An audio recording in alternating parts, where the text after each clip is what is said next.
Welcome my friends. आज हम पढ़ेंगे सीपीआर क्या होता है, बेसिक लाइफ सपोर्ट क्या होता है, सीपीआर कैसे दिया जाता है, क्यों ज़रूरी है और इसको देने से सीपीआर देने से पेशेंट को क्या लाभ हो सकते हैं और क्या नुकसान हो सकते हैं, उन सब के बारे में आज हम थोड़ा डिटेल से पढ़ेंगे। सीपीआर, सी का मतलब कार्डियक, पल्मोनरी मतलब लंग्स और आर का मतलब होता है रिसक्सिटेशन। तो कार्डियो पल्मोनरी रिसक्सिटेशन का मतलब होता है कार्डियो पल्मोनरी रिसक्सिटेशन का मतलब होता है हृदय और लंग्स, जो फेफड़े होते हैं, उनको अपनी पुनर्वस्था में जीवित करना, उनको अपनी पुनर्वस्था में क्या करना, जीवित करना। तो सीपीआर का मतलब होता है कार्डियो पल्मोनरी रिसक्सिटेशन। इसका पूरा मतलब ये होता है आपके समझने के हिसाब से कि दिल और फेफड़ों को पुनः अपनी अवस्था में लाना। ठीक। सीपीआर की आवश्यकता क्यों होती है, कब होती है और क्या है? तो सीपीआर का पूरा नाम है कार्डियो सीपीआर का पूरा नाम है cardio pulmonary resuscitation. Cardio pulmonary resuscitation यह एक इमरजेंसी या आपातकालीन प्रक्रिया है। यह एक इमरजेंसी मेडिकल हेल्प की ज़रूरत होती है वाइटल ऑर्गन्स को। एक ऐसी इमरजेंसी है जिसमें कि हमारे वाइटल ऑर्गन्स को क्या होती है, हमारी मेडिकल सहायता की ज़रूरत होती है, जो कि हमारे शरीर में ऑक्सीजन की पूर्ति को पूरा करते हैं, तो उस पूर्ति को पूरा करने के लिए हमें क्या करना पड़ता है, सीपीआर का एक प्रोसीजर जो हमें परफॉर्म करना पड़ता है। ठीक है। कब कब देते हैं? क्लिनिकल डेथ हो सकती है पेशेंट की, उसके जो साइन एंड सिम्टम्स दिख रहे हो, मरने के जो साइन एंड सिम्टम्स है पेशेंट के एक्सपायर होने के, उनमें दे सकते हैं। हृदय की गति रुक जाना, हृदय काम करना बंद कर देता है, धड़कना बंद कर देता है उस गति में। एम्फाइसीमा, जैसे कि हमारे बॉडी के अंदर क्या होता है, ऑक्सीजन का लेवल डाउन होने लग जाता है और CO2 का रिटेंशन बढ़ने लग जाता है, तो उस कंडीशन में भी हम क्या करते हैं, सीपीआर देते हैं। ठीक। पहला कदम क्या होना चाहिए हमारा? तो पहला कदम ये होना चाहिए पेशेंट की जांच करना, मरीज की जांच करना। इनिशियल असेसमेंट पे नर्स का फर्स्ट सेक्शन क्या होगा? तो जब मरीज फर्श पे पड़ा हो तब हमारा रिस्पॉन्स क्या होता है उसके बारे में हम पढ़ेंगे। तो फर्स्ट ऑफ ऑल हमें क्या करना चाहिए, एक मरीज जो नीचे फर्श पे ज़मीन पे लेटा हुआ है, सबसे पहले हमें उसको बोलना है, क्या आप मुझे सुन सकते हो? हेलो, क्या आप मुझे सुन सकते हो? अपनी आंखें खोलो। दूसरी बात बोलनी है हमें, क्या बोलनी है, अपनी आंखें खोलो। उसके बाद उस पेशेंट से, उस मरीज से, उस व्यक्ति से अपने क्या क्या करना है, उसका नाम पूछना है। आपका नाम क्या है? हेलो, आपका नाम क्या है? उससे बोलना है, आप हमारी मुट्ठी बंद करो, हमारे हाथ को दबाओ। क्या करना है, हमारे हाथ को दबाओ। जब ये तीनों चारों चीज़ें आप पूछ लो पेशेंट से, हेलो, क्या आप मुझे सुन सकते हो, अपनी आंखें खोलो, अपना नाम बताओ और मेरे हाथ को दबाओ, जब ये चीज़ें पूछ सकते हो पूछ लो। और अगर आपका मरीज इन चारों चीज़ों में कोई भी प्रक्रिया नहीं देता है, तब हमें क्या करना है, सीपीआर शुरू करने की ज़रूरत है। तो हम क्या करना है, सीपीआर देने की ज़रूरत है। तो सीपीआर देने से पहले हमें क्या चेक करना है, पल्स। पेशेंट का ब्लड सर्कुलेशन चालू है या नहीं है वो देखना होता है। तो पल्स की जो जानकारी है वो 5 से 10 सेकंड के अंदर हमें ले लेनी है बॉडी से।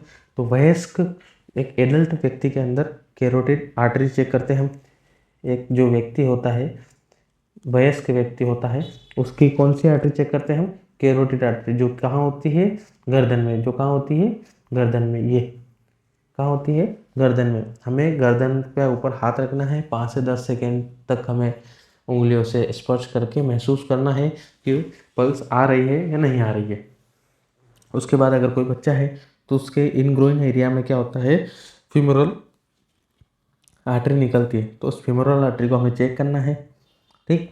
और अगर कोई बच्चा इन्फेंट है, शिशु अवस्था में, उसको अगर सीपीआर की ज़रूरत है तो हमें उसकी सर्कुलेशन चेक करने के लिए उसकी ब्रेकियल आर्टरी हमें चेक करना पड़ेगी, जो कहाँ है, उसके फोरआर्म पे, आर्म के ऊपर जो है ब्रेकियल आर्टरी, फीमोरल आर्टरी बच्चे के अंदर, और एडल्ट के अंदर carotid artery. Carotid artery, femoral artery और क्या है हमारा, ब्रेकियल आर्टरी। यदि मरीज बेहोश है और पल्स नहीं है तो इसका मतलब होता है अनकॉन्शियसनेस और पल्सलेस पर्सन। अनकॉन्शियसनेस और पल्सलेस पर्सन। तब हमें क्या करना है, हमें CPR की प्रक्रिया चालू करनी है। तो जो नया CPR का प्रोटोकॉल है वो ये है CABG, पहले सर्कुलेशन, फिर एयरवे, फिर ब्रीथिंग। पहले ऐसा था कि एयरवे, ब्रीथिंग, देन सर्कुलेशन। तो अब उसको बदल के क्या कर दिया गया है, सर्कुलेशन, एयरवे और ब्रीथिंग। फर्स्ट स्टेप में हमें क्या करना है, सर्कुलेशन कैसे चालू होगा, तो हमें कंप्रेशन देके पेशेंट का सर्कुलेशन चालू करना पड़ेगा, उसकी छाती को दबाना पड़ेगा, इमरजेंसी रिस्पॉन्स के लिए आवाज़ लगानी पड़ेगी और छाती दबाना हमें शुरू करना पड़ेगा। उसके बाद जब हम 30 साइकिल कंप्लीट कर ले, 30 कंप्रेशन कंप्लीट कर ले, उसके बाद हम क्या करना पड़ेगा, उसका एयरवे ओपन करना पड़ेगा। क्या करना पड़ेगा, एयरवे, जो ये नर्स आपको दिख रही होगी ये एयरवे ओपन कर रही है। पहले हमने क्या किया, कंप्रेशन दिया, उसके बाद क्या कर रहे हैं, हम एयरवे ओपन कर रहे हैं। एयरवे ओपन करने के बाद हमें क्या करना है, सांस देनी है। कृत्रिम रूप से आर्टिफिशियल तरीके से हमें क्या करनी है, उसको सांस देनी है। मुंह से मुंह दे सकते हैं, एम्बू मार्क से भी हम दे सकते हैं। अगर एम्बू बैग हमारे पास अवेलेबल है तो हमें कोशिश ये करनी है कि एम्बू बैग से ही हमें क्या करना है, सांस देनी है। अगर एम्बू बैग हमारे पास नहीं है तो पेशेंट की नाक को दबाइए, मुंह से मुंह को सांस दीजिए, मुंह से मुंह को सांस दीजिए। 2 बार सांस देनी है, हर 3 सेकंड के अंदर होल्ड करना है, फिर सांस देनी है। 2 सांस देनी है और कंप्रेशन देना है, सांस देनी, कंप्रेशन देना है, सांस देनी, ये हमारा चलेगा। ठीक है। चेस्ट कंप्रेशन का क्या सिस्टम होता है, तो चेस्ट कंप्रेशन एडल्ट, चाइल्ड और इन्फेंट तीनों में अलग अलग होता है। एडल्ट में हमें कहाँ सुलाना है पेशेंट को, तो तीनों पेशेंटों को हमें क्या करना है, फ्लैट सुलाना है सुपाइन पोजीशन में ऑन हार्ड सरफेस। तीनों को हार्ड सरफेस पे ही सुलाना है, सॉफ्ट सरफेस पे इसलिए नहीं सुलाते हैं ताकि जब आप कंप्रेशन के लिए आप प्रेशर करो तो प्रेशर ओनली बॉडी पे जाए। अगर आप सॉफ्ट सरफेस पे अगर पेशेंट को CPR दोगे तो आपका जो आइडियली प्रेशर चेस्ट के ऊपर जाना चाहिए वो फोर्स जाएगा नहीं। ठीक है। तो हमें क्या करना है, हार्ड सरफेस पे सुलाना है पेशेंट को। उसके बाद लोकेशन क्या है, तो लोकेशन है mid and lower half of sternum. जो स्टर्नम है उसका लोअर हाफ जो है वहाँ पे हाथ रखना है और हमें प्रेशर करना है। बच्चों में भी मिड स्टर्नम और शिशु में भी मिड स्टर्नम। जो स्टर्नम बोन होती है उसके मिड और लोअर साइड में एडल्ट को कंप्रेस किया जाता है, बाकी चाइल्ड इन्फेंट को यहाँ किया जाता है। ठीक है। डेप्थ कितनी रखनी है, तो एडल्ट में रखनी है 2 इंच। एडल्ट में कितनी रखनी है, 2 इंच। बच्चे में भी 2 इंच और 1 से 1.5 इंच का रखनी है हमें इन्फेंट में कितना रखना है हमें, 1 से 1.5 इंच। 1 से 1.5 इंच, 2 इंच कहाँ रखना है, चाइल्ड और एडल्ट के अंदर। अब क्या टेक्निक होती है, एडल्ट के ऊपर क्या होता है, दोनों हाथ से, तो कहाँ देंगे हम टेक्निक के, दोनों हाथों को मिला करके हमें क्या करना है, आदमी के ऊपर छाती के ऊपर दबाना है। ठीक है। और बच्चे में क्या करते हैं, एक हाथ से देते हैं हम कंप्रेशन। इन्फेंट में क्या करते हैं, हम 2 उंगलियों से देते हैं। अगर एक रेस्क्यूअर है, बचाने वाला व्यक्ति अगर एक है तो वो क्या करेगा, 2 उंगलियों से छाती को दबाएगा। कंप्रेशन क्या करेगा, 2 उंगलियों से दबाएगा। अगर 2 रेस्क्यूअर बचाने वाले और एक शिशु को CPR दे रहे हैं तो 2 अंगूठों से कंप्रेशन जाएगा। एक पर्सन क्या करेगा, कंप्रेशन देगा, दूसरा सांस देगा। एक कंप्रेशन देगा, दूसरा सांस देगा। ठीक है। उसके बाद हम आगे बढ़ते हैं। कंप्रेशन टू वेंटिलेशन का रेशियो क्या होता है, कंप्रेशन टू वेंटिलेशन का रेशियो का मतलब ये होता है कि आप कितनी बार छाती को दबाओगे और कितनी बार आप सांस दोगे। तो एक एडल्ट वयस्क के अंदर हमेशा 30:2 का रेशियो होता है। 30 कंप्रेशन, 30 बार आप छाती दबाना है, 1 2 3 4 5 6 से इस टाइप से करके हमें 30 बार 30 बार हमें क्या करना है, छाती दबानी है। उसके बाद 2 बार क्या करना है, सांस देनी है। चाहे वो एक रेस्क्यूअर हो चाहे 2 रेस्क्यूअर हो, हमें रेशियो यही रखना है, 30:2 का रेशियो ही रखना है। ठीक है। अब इन्फेंट और चिल्ड्रन दोनों के लिए सेम है, एक रेस्क्यूअर हो चाहे 2 रेस्क्यूअर। अगर एक रेस्क्यूअर है तो 30:2, 2 रेस्क्यूअर है तो 15:2। 15 बार छाती दबाना है, 2 बार सांस देना है। 30 बार छाती दबाना है, 2 बार सांस देना है। अब जब आप CPR देते हो तो यही साइकिल 1 2 3 साइकिल के बाद में आपका है, आपकी बॉडी थक जाती है। तो थकान से बचने के लिए रेस्क्यूअर को क्या करना है, हर 2 मिनट में या हर 5 साइकिल के बाद में अपनी स्थिति बदल लेनी चाहिए। स्थिति बदल लेने का मतलब ये है, जो पर्सन पहले CPR दे रहा था, कंप्रेशन दे रहा था, उसको अब क्या करना है, ब्रीथिंग देनी है। तो जो पहले ब्रीथिंग दे रहा था वो घूम के कहाँ आ जाएगा, कंप्रेशन वाली साइड पे आ जाएगा। ठीक है, इस तरीके से हमें क्या करना है, थकान होने से भी बचाना है खुद को और हमें इफेक्टिव CPR भी देना है। उसके बाद अब क्या करेंगे, रेस्क्यू ब्रीथिंग का इवैल्यूएशन करेंगे। माउथ टू माउथ या एम्बू बैग के माध्यम से हम जब सांस दे रहे हैं तो कृत्रिम सांस देते समय मरीज की नाक को चुटकी से बंद कर दे ताकि मुंह से सांस अधिक जाए और सटीक जाए। 6 से 8 सेकंड प्रति सांस देना है, ठीक है। उसके बाद चेक करना है, कैसे चेक करना है, तो जब आप सांस दोगे तो पेशेंट की जो छाती है वो ऊपर उठेगी, लंग्स जो होंगे उसके एक्सपांड होंगे। तो हर 5 साइकिल के बाद में 5 से 10 सेकंड के लिए पल्स और कैरोटिड, फीमोरल और ब्रेकियल पल्स को हमें दोबारा चेक करना होता है। क्या करना होता है, चेक करना होता है। तो पहले हमें क्या करना है, नाक को दबाना है और फिर क्या करना है, एम्बू मास्क को प्लेस करना है, ठीक है। एम्बू मास्क को प्लेस करने के बाद में ऑक्सीजन देनी है और 5 से 6 सेकंड प्रति सांस एक बार में होल्ड करना है, ठीक है। उसके बाद में हमें चेक करना है कि हम जो सांस दे रहे हैं वो इफेक्टिव है कि नहीं है। तो उसको चेक करने के लिए हमें क्या करना पड़ेगा, लंग्स चेस्ट के ऊपर क्या है हमें देखना पड़ेगा, लंग्स एक्सपांड हो रहे कि नहीं हो रहे, छाती राइज हो रही है, चेस्ट राइज हो रहा है कि नहीं हो रहा है, ठीक है। तो उससे हमें पता लग जाएगा कि हमें हम जो सांस पेशेंट को दे रहे हैं वो सही है, ठीक है। तो एयरवे को ओपन करने के लिए जब आपने सर्कुलेशन कंप्रेशन देना सीख लिया पेशेंट को, अब हमें क्या करना है, एयरवे मेंटेन करना है। अब एयरवे मेंटेन करने के लिए, ओपन करने के लिए हमें क्या करना पड़ सकता है, क्या क्या मैन्यूर करना पड़ेगा वो हम वहाँ पर आगे देखेंगे। मरीजों में ऐसे एयरवे ब्लॉक होने के आम कारण क्या है, एक तो जो जीभान होती है, जो जीभ होती है, टंग होती है, बैकवर्ड फ्लिप कर जाती है और फॉरेन बॉडी एस्पिरेशन हो जाता है, ठीक है। फॉरेन बॉडी एस्पिरेशन का मतलब कोई बाहरी ऐसी कोई वस्तु जो पेशेंट ने निगल ली हो, निगलने की वजह से उसको सांस नहीं आ रही हो, तो वो हो सकता है, ठीक है। तो इसकी सबसे बेस्ट मेथड क्या है, हेड टिल्ट चिन लिफ्ट मेथड। हेड को टिल्ट करना, चिन को लिफ्ट करना, ये मेथड फॉलो करेंगे। कैसे करेंगे, तो सिर को थोड़ा पीछे की ओर झुकाएंगे, ठीक है।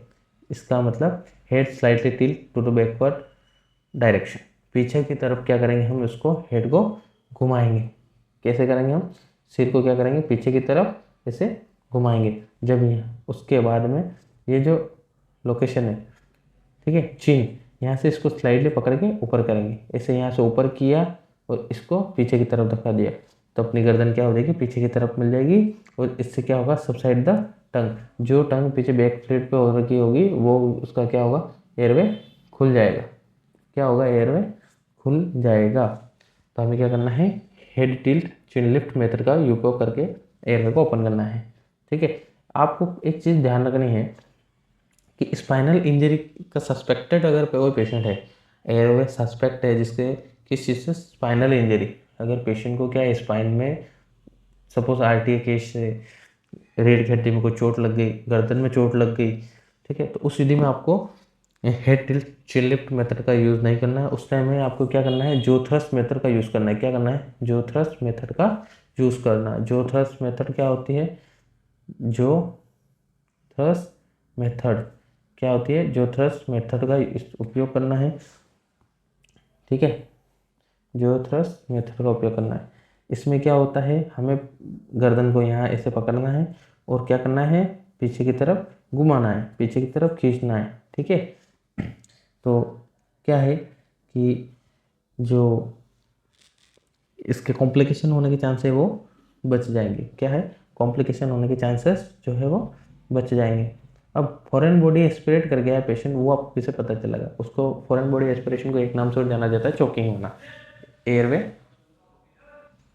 एयरवे चोक होना। तो क्या साइन एंड सिम्टम्स है, खांसना, चोकिंग साउंड, साइनोसिस, बॉडी का नीला पड़ना, ठीक है। तो कैसे पता चलेगा, पेशेंट खांसने लग जाएगा, जोर जोर से साउंड आएगा, उसके सांस लेने पर साउंड आएगा, और साइनोसिस कहीं ना कहीं उसके हाथ पाँव में नीलापन, बॉडी पे नीलापन आ सकता है। खांसना, चोकिंग साउंड और शरीर का नीलापन, ये तीनों चीज़ें हमें देखनी है अगर चोकिंग वाले पेशेंट को ऑब्जर्व करना है तो, ठीक है। अब कैसे पता चलेगा हमें कि पेशेंट, सपोज वो पेशेंट बोल नहीं पा रहा है, आपको कैसे पता चलेगा, तो वो क्या करेगा, अपने दोनों हाथों को क्या करेगा, गर्दन पे ऐसे पकड़ के खड़ा हो जाएगा, ठीक है। मरीज अपने दोनों हाथों से अपनी गर्दन को पकड़े हुए और बोलने में असमर्थ हो, ये बोलने की कोशिश करेगा लेकिन बोल नहीं पाएगा, आंखें डायलेट होना, ठीक है। उसके बाद में क्या होगा, ये हाथों को क्या करेगा, पकड़ लेगा, ठीक है। हाथों से गर्दन को क्या करेगा, ऐसे पकड़ लेगा। तो आपको क्या करना है, अब जब चोकिंग होगी पेशेंट को तो आप क्या करोगे, हेमलिच मैन्यूअर करोगे एडल्ट में, ठीक है। क्या करोगे, हेमलिच मैन्यूअर करोगे। अल्टरनेटिव नाम क्या है इसका, एब्डोमिनल थ्रस्ट। एब्डोमिनल थ्रस्ट क्या है इसका नाम, एब्डोमिनल थ्रस्ट। तो जब पोजीशन देनी है पेशेंट को तो क्या देनी है, ज़िफोइड प्रोसेस। ये जो ज़िफोइड प्रोसेस है ना, ठीक है, ये इसको कहते हैं ज़िफोइड प्रोसेस। तो जब ज़िफोइड प्रोसेस है तो अम्लाइकल के यहाँ से क्या है, ये अम्लाइकल और ज़िफोइड प्रोसेस के बीच में यहाँ दबाव डालना है, और 5 बार ऊपर की तरफ और अंदर की तरफ, ऊपर की तरफ और अंदर की तरफ हमें क्या करना है, फोर्स करना है, ठीक है। फोर्स करने के बाद में क्या होगा, फॉरेन बॉडी जो मुंह में आ जाएगी उसको क्या करना है, हमें उंगली से बाहर निकालना है।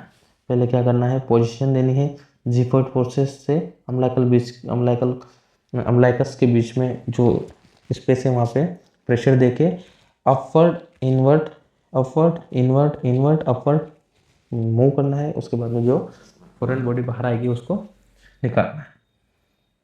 बट एक चीज़ ध्यान रखना है इसमें, अपवाद क्या है, एक्सेप्शन क्या है इसका, मोटे लोग और गर्भवती महिला दोनों में एब्डोमिनल थ्रस्ट नहीं करना है, ठीक है। इसके बजाय हमें क्या करना है, सीधा चेस्ट कंप्रेशन करना है। अगर एयरवे ब्लॉक हो, चोकिंग अगर केस है तो आपको क्या करना है, एब्डोमिनल थ्रस्ट को नहीं करना है, उसकी जगह क्या करना है, चेस्ट कंप्रेशन करना है, ठीक है।